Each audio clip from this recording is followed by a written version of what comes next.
দৌড়ায় গেলেন, যাইয়া দেখলেন এই লোকটা গাছের সাথে বাঁধা আছে।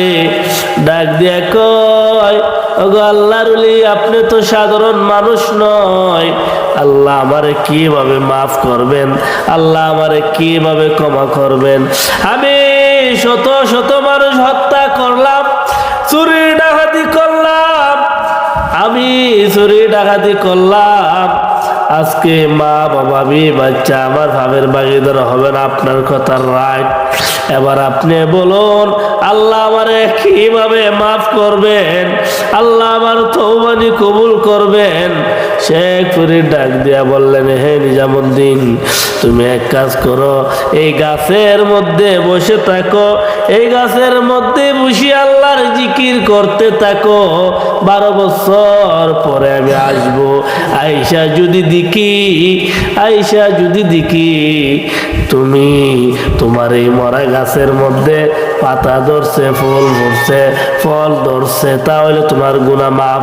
তুমি দেখবাই, যখন তাকায় দেখবাই এই মরা গাছের মধ্যে পাতা ফুরছে, সবুজ পাতা ফুরছে, ফল ধরছে, ফুল ধরছে, তাহলে বুঝবাই তোমার জীবনের গুনাহ মাফ হয়ে গেছে। বলেন না সুবহানাল্লাহ?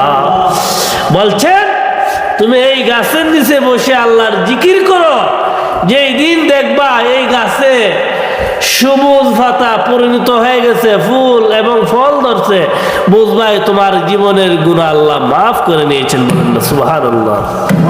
আমি চলে যাই। এইভাবে শেখ ফরিদ চলে গেলেন। নিজামুদ্দিন গাছের মধ্যে, গাছের তলায় বসে আল্লাহর জিকির করতেছে 5 বছর 6 বছর পর্যন্ত জিকির করতেছে। হঠাৎ কইরা তাকায়া দেখে একদিন একটা ডাকাত পাশের বাড়িতে একটা সুন্দরী মহিলা, সুন্দরী মেয়ে, ওই মেয়েটার সঙ্গে জিনা করার জন্য যুবকটা কত লাফালাফি করতেছিল, কিন্তু মেয়েটার সাথে খারাপ কাজ করতে পারে না। কিন্তু হঠাৎ করে সুন্দরী মেয়েটা মারা গিয়েছে রে বাবা, সুন্দরী মেয়েটা মারা গিয়েছে।